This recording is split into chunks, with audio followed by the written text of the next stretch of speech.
Ernesto Che Guevara, the Marxist revolutionary and one of the main leaders of the Cuban Revolution, spent most of his childhood in Alta Gracia, a small city in the province of Córdoba in Argentina. Che Guevara's popularity remains high in Argentina, but for some people who still identify with his ideologies, a museum in his old family home doesn't do justice to either Che or his legacy. 100 kilometers north from Alta Gracia lies the small town of Jesús María. It's thought that the young Ernesto Guevara passed through here when he set off on his famous motorbike travels around South America.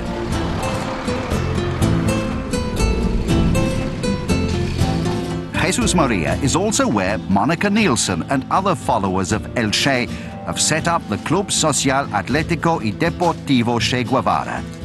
Combining football with teachings about community and solidarity, it was formed as a way to help the town's disaffected youth. Our schools here have a lot of problems with drugs. Kids are very vulnerable, and it's hard for them from the ages of 10 or 12, all throughout adolescence. They're like sponges. They absorb everything, all the good stuff, but also all the bad stuff. So now we have to give them something positive. Che is very necessary for these kids. We have to make them aware of him, so they can learn about him. He can't stay in a book or continue being a statue. Che needs to walk. We started the club with our own money. So far we've managed to make ends meet, thanks to all the people from the committee. We've all put money in from our savings, instead of spending money on other things. Our pleasure has been investing in this project, and the kids have now started to help as well. In the 4 years since the club was founded, it's grown steadily. There are currently over 100 boys forming 6 teams from the under-10s all the way to the senior reserves and first team.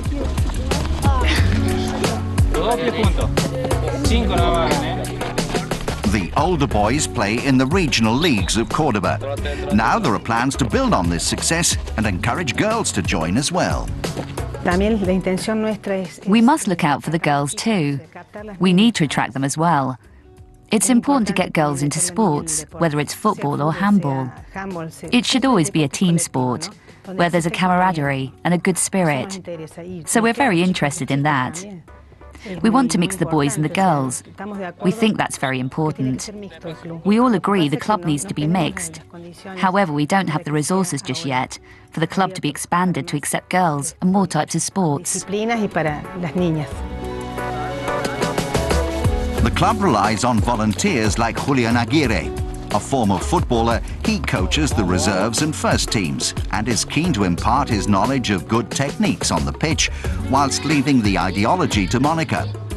One of his boys received an invite to train with a big Buenos Aires club, but a lack of money meant he couldn't stay long enough to make the most of his opportunity, a common occurrence for many players here.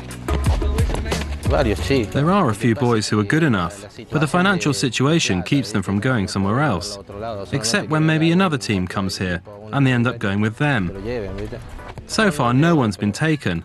I'd love for someone to come and not just take one of my boys, but actually ask for him. At the Che Guevara Club, things are a little different. Unlike other sports clubs with a similar social makeup, these boys learn about more than just football and how to stay away from trouble. The aim is to use football to integrate them into society and help them become more responsible and open-minded human beings. People come from all parts of town and from many different backgrounds. Upper class, middle class and lower class.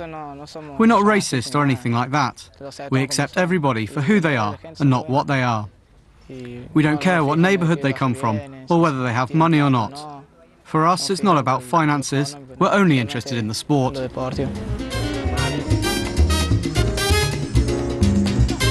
The financial crisis of 10 years ago that crippled Argentina and destroyed the livelihoods of so many has left small communities like Jesús María close to ruin.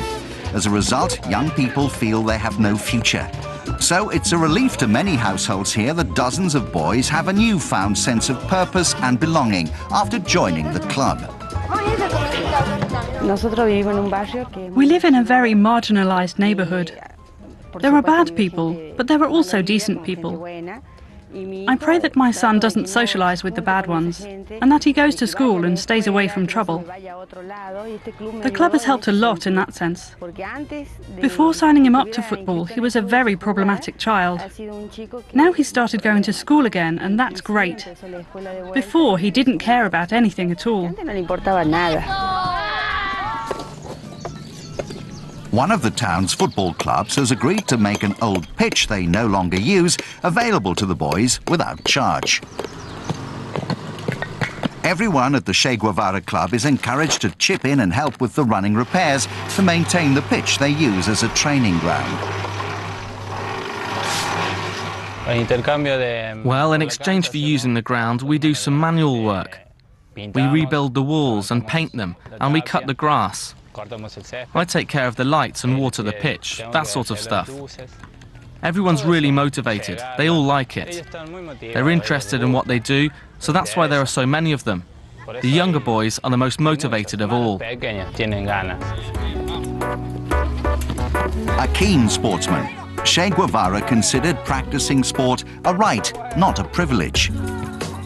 Thanks to people like Monica Nielsen, 43 years after his death, the spirit of El Che lives on, beyond the posters, flags, and tattoos. I know there are many footballers around the world, and not only Argentine ones, who have a Che tattoo. And if they have a tattoo of him, they should come over and meet us and see what we're doing and lend us a hand. That would be very uplifting for the kids.